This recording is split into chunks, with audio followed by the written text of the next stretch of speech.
ஆண்டவரும் இரட்சகருமாகிய இயேசு கிறிஸ்துவின் நாமத்தில் உங்களை வாழ்த்துகிறேன். யோவான் 16:22 இயேசு கிறிஸ்து சொல்றாரு, என்ன சொல்றாருன்னா, உங்கள் இருதயம் சந்தோஷப்படும், அந்த சந்தோஷத்தை ஒருவனும் எடுத்துக்கொள்ள முடியாது அப்படின்னு சொல்றான்.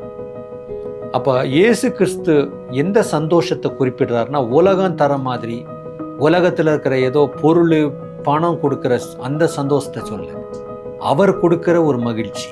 அப்ப தேவனுடைய பிள்ளைகளாகிய உங்களுக்கு அவர் ஒரு சந்தோஷத்தை தரார், அவர் ஒரு மகிழ்ச்சியை தரார். அதை யாராலையும் எடுக்க முடியாது, ஏன்னா அவர் கொடுத்தது அது.